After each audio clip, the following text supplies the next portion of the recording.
We're going to bring up a guy who goes by the slogan, take charge of your mind and your life.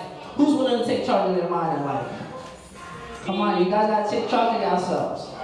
All right? So we have William, Mr. William Raheem Smallwood is an author.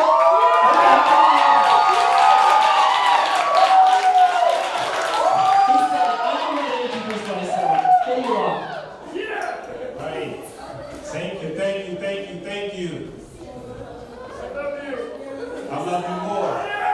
Yeah. Once again, welcome. 2019 Teen Media Summit. Make some noise. Make some noise.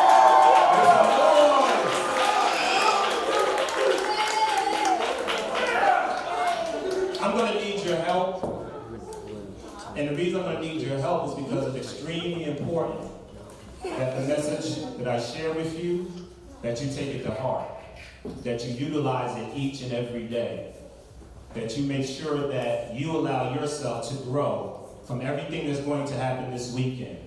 But the reason I'm going to need your help is because I come from a tradition that says anytime we come together, that we acknowledge certain people in the room. And more importantly, we acknowledge our elders. So I'm going to take this time to ask one of my colleagues and one of the strongest women that I know, Ms. Roxanne McCurdy, if it's okay that I continue to speak. May I continue to speak? Thank you.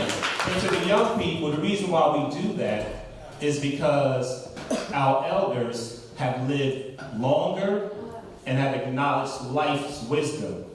So when we're talking about mind and we're talking about life, no one knows more about that than our elders. So we should always acknowledge them in the room. I also want us to acknowledge all the adults in the room. Can all the adults in the room please stand? Please stand, adults. Can all of our young kings and queens and scholars please give all these adults a big hand? Let them know you appreciate them. Let them know you appreciate them bringing you here. Let them know you appreciate them doing free things each and every day. Now I want all the young people to please allow the adults to acknowledge you. Because as they've been saying, this is about you this weekend. Your mind is as sharp as it will ever be at this day and time. So can the adults please acknowledge all of our young people?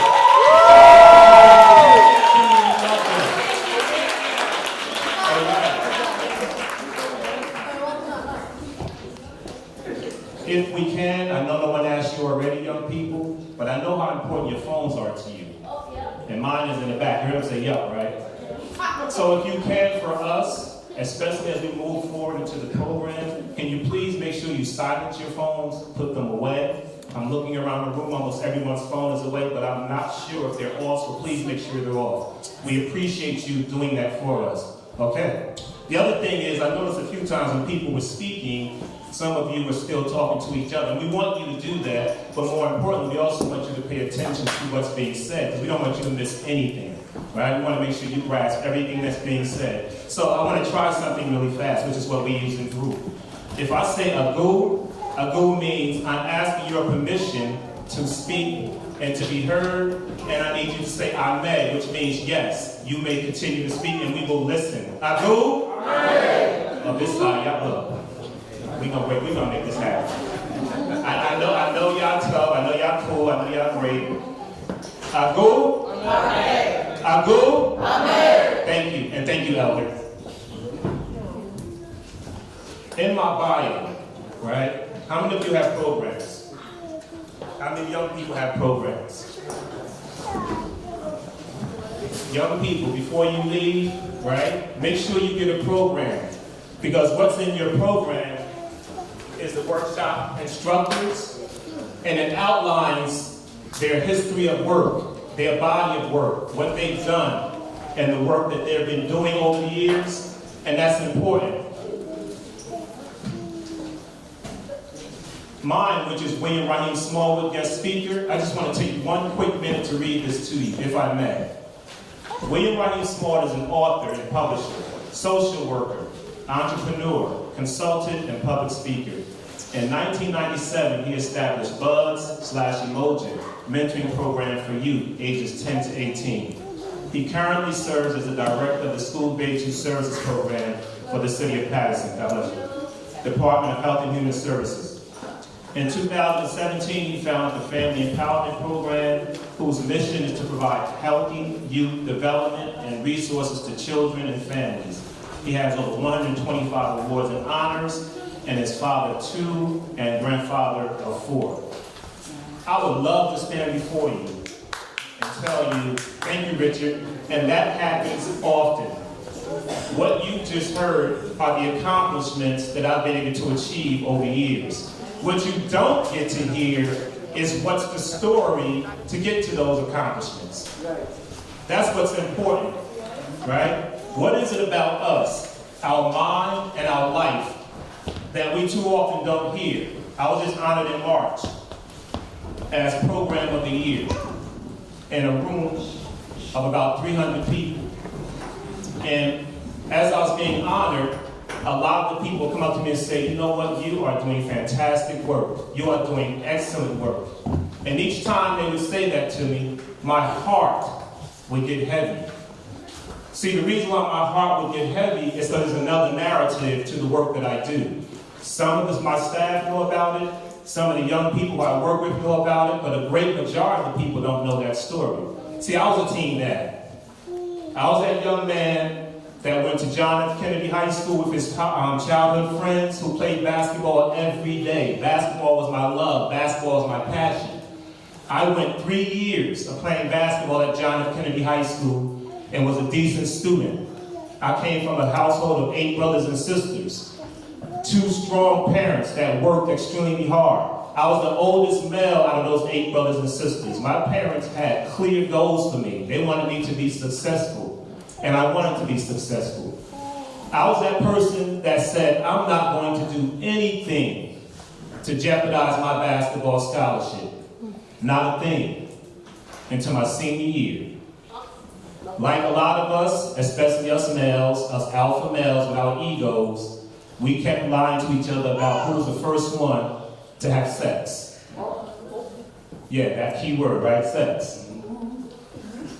And because my friends, who were all a little older, I was the shortest one. If you brothers play basketball and you young ladies, you know what it means to be the shortest on the team.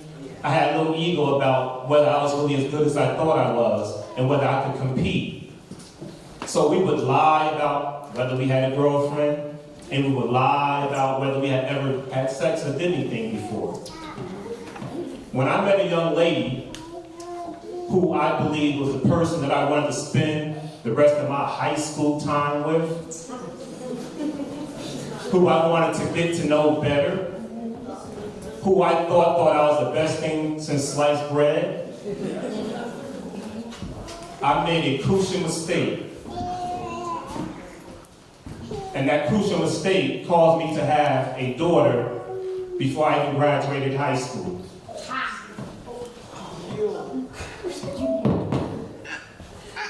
What made that the hardest thing probably in my life was I could not tell my parents. I felt I had disappointed them. I felt I had let them down. I felt I had let my community down. I felt I had disgraced them. So I never said a word. The young lady and I decided that we would take care of it ourselves. She had her own dream. She wanted to be a nurse, then a doctor.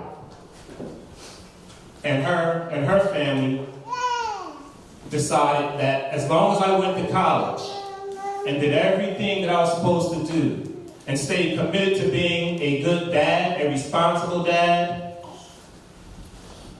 that she would do whatever needed to be done to make sure that things were done. Now I'm sliding in between because, like I said, this is not just about me, this is about my life, and as you can see, there's other people's lives involved too. But what I'm getting at, and just follow me for a minute, was I did go to college. And I did play basketball at college. And I was pretty good at playing basketball at college. And I committed myself to being a responsible dad, and I broke that vow. I was on a college campus where I was teaching classes while I was on that college campus. I was working while I was on that college campus. I was working with professors while I was on that college campus. I was running the library on the college campus. I was doing lectures like I'm doing here on the college campus. I mean, I was a man. You name it, I was doing it. But I wasn't the man. Because you know what I wasn't doing? Say it again. I wasn't being a father. I had not kept my word. Bless you. One day, coming from practice, I'm walking across the campus. I'm the man. I got my bag, hanging out with all the fellas who played with me. And the young lady was there with my daughter. And she said, I can't do this anymore. You committed to do this. I put my life on hold. And you didn't keep your word. So guess what you're going to do? You're going to take care of your daughter. I'm the man. I'm shining bright. I'm sitting low. I'm embarrassed again, not because of what my family and friends didn't know, but now I'm on a college campus being the star of the campus, and I'm sitting here with a daughter that never said a word to anyone. Most embarrassing, probably one of the times of my life. But it also did something else to me. It gave me a reality check. And the reality check was that the world does not operate on us. The world is not based on what we believe we want to do. The world is based on who we are. I had to find out who I was.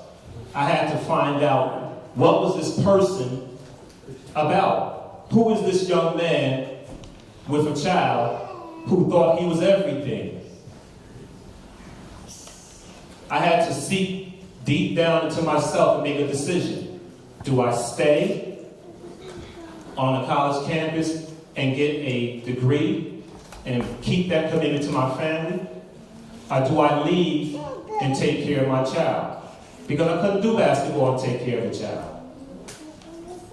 I didn't know who to go to or who to talk to. So I got ready to go to what they call the Birch, which is where you go and pay your bills, your college bills. And I was going to resign, I was going to leave school. I'm walking across the campus, I'm feeling really low, I'm depressed, I feel like my life is over.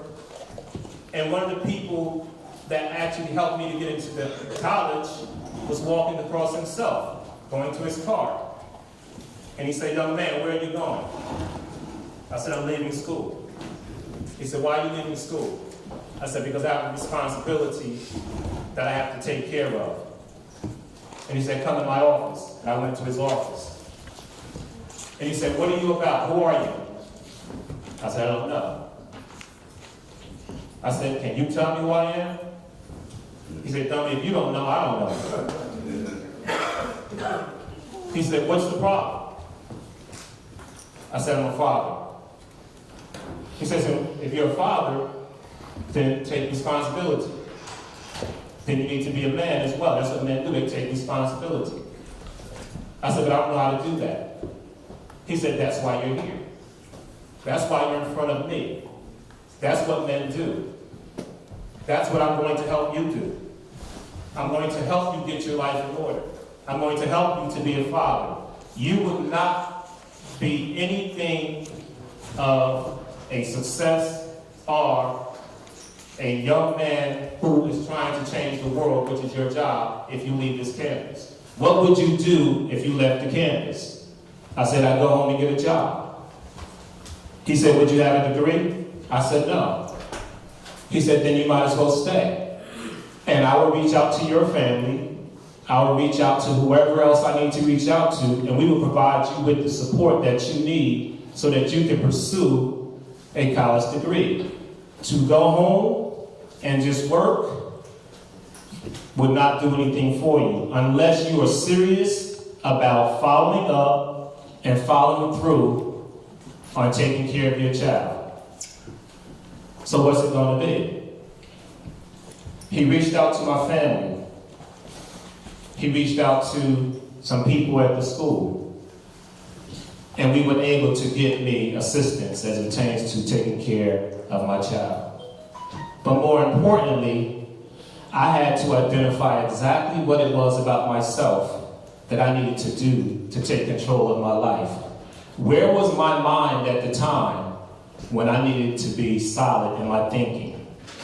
What was my life going to be like if I didn't take a position of relying on the people that were there to assist me, like Mr. Newman? His name was Thelman Newman. He's being honored in a few months, and I'll be one of the first people there. I'm sharing this story with you because when you talk about taking control of your mind and your life, it starts with our decisions. It starts with who are we, what are we about, what is it that we've done that says we're about that, and what is our latest evidence.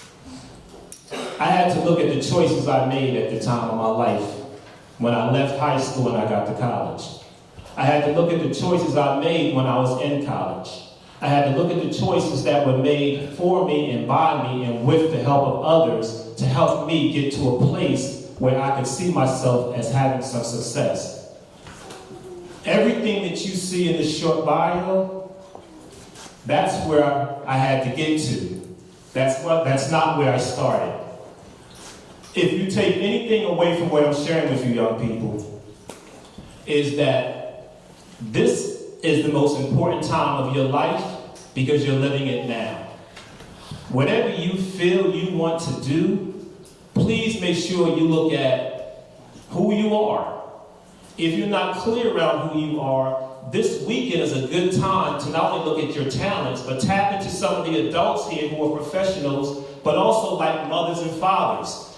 We've been coming here for 3 years, and every year we come here, I can guarantee you that the young people I work with, that I see and talk to every day, leave here a step closer to completing their goals, to being clear around who they are and what they want to do in life. That's why you're here. Yes, you're here to have a good time, and you're going to. Yes, you're here to meet new people, and you're going to. But at the end of the day, when it's all said and done, and you apply these tools and skills you're going to learn this weekend, make sure that when you return to your schools on Monday, you look at how you're living your life. You look at who are the people you're chilling with. You look at the decisions you're making around school. Are you getting there every day on time? If you're an athlete, make sure that the young brothers and young sisters you hang yourself with, that you hang with, that they're about things that you're about. Make sure that each and every day you take at least an hour to read something positive. Read Love Smarts. Read relationships. Read what's inside the Free Teens webpage. A lot of powerful information is in there. But more importantly, know that you are God's greatest gift to this planet. And it doesn't operate and it doesn't move without you. That's key to everything that you're about. Every day, when I think about the work that I do, I look at my daughter, who is one of my best friends. As it says, now I have 4 grandkids. I think about how important it was for the people that came into my life to help me to move forward in everything that I do. And I never not take a minute to thank them. So I want you to please give yourself a chance to grow, to live out God's life, to think about the decisions you make in your mind and in your heart, and more importantly, know that there's nothing you can't accomplish. Don't let setbacks, regardless of what they may be, stop you from thinking that. Keep the positive all the time. When it seems like it's negative, tell it to get out your head, tell it to shut up, and think positive about who you are and what you want in life. That's what life is about at this day and time for all of us. It's never too late to learn anything new, and it's never too late to change something that maybe was not working at the time in your life. The shirt I have on now says Eminem, Males to Men. One of the things that I did while I was on the college campus and when I came home, I wanted to give back to young men who maybe was in the same situation I was. So I created this program, this group called Males to Men. Like buds, B.U.D.S has been around 28 years now. UMOJA has been around about the same. This program has been around even longer. I started this before I started B.U.D.S and UMOJA. But if you come to the City of Paterson and you ask for Mr. Smallwood or about his program, you'll hear about B.U.D.S, you hear about UMOJA. You don't necessarily hear about this one, because this is something that when I'm working with fathers and young brothers, if I don't do B.U.D.S and UMOJA, right, then there doesn't need to be an M&M. I'll say that again. I don't have to promote my Males to Men fatherhood program because I'm promoting B.U.D.S and UMOJA. I'm promoting free teens, right? I'm promoting healthy relationships. So I only have to have this shirt and I only have to have these conversations when I'm dealing with fathers and sometimes mothers who are trying to make sure they're ready to make the right choices, but especially fathers. So this is one of the things that I had to do to make sure that the lesson I learned in life, that I kept on pushing that work forward. And that's what we have to do. What do we want from you, and I'll close out, is we want you to take your greatness and we want you to put it forward. We want you to look at our communities. We want you to look at your families. We want you to look within your culture. We want you to apply it wherever you think will change the world. If no one has said that to you before, I'm here to be the first to say it to you. You are not only to educate yourself, move yourself forward in who you are, but your education starts by changing the world. We appreciate you. We love you. We're glad you're here this weekend. And please take a minute to give yourself time to breathe and enjoy life. Thank you. I appreciate you, and I love you.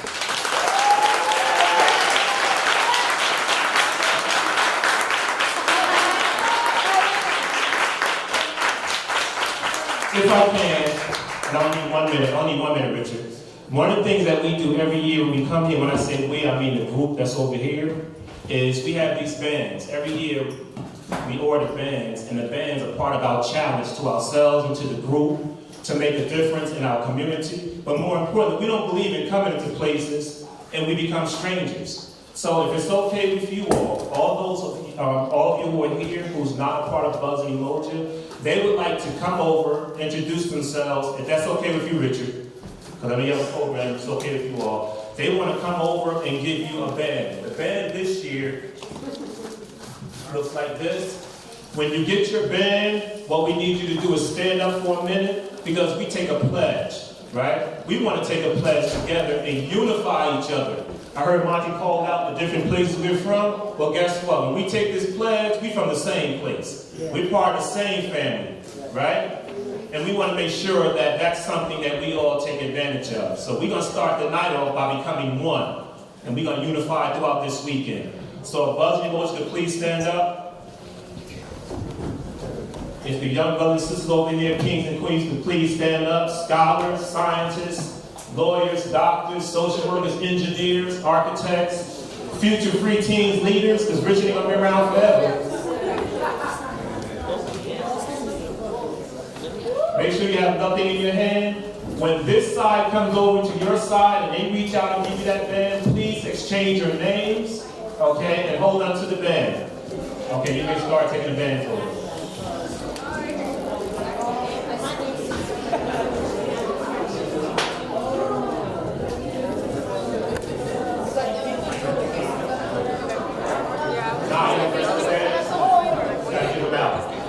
You already gave out a band, go get an extra one.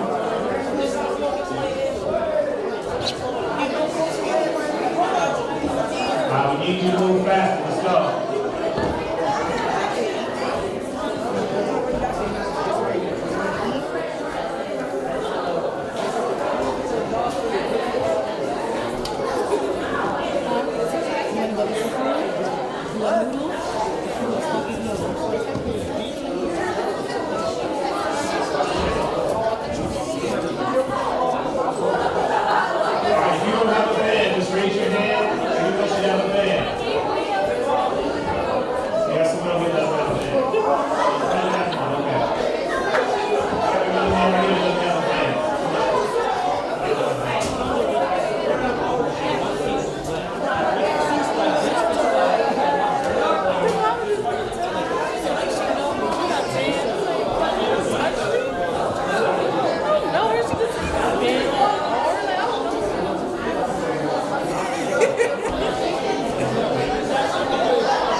please stand up with your band.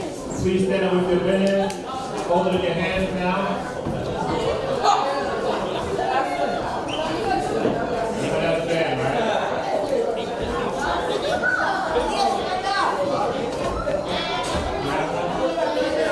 I need another band. What's the band? Right, that's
My name is Will.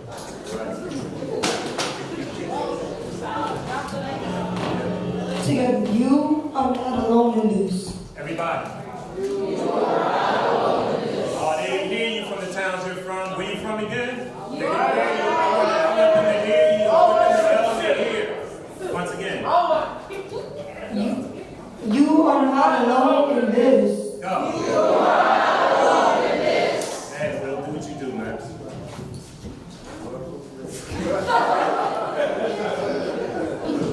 Because we're going to change the world. Moving forward, you said it, you put it out in the world, now you have to believe it. Thank you. Enjoy the rest of the Free Teens Summit 2019.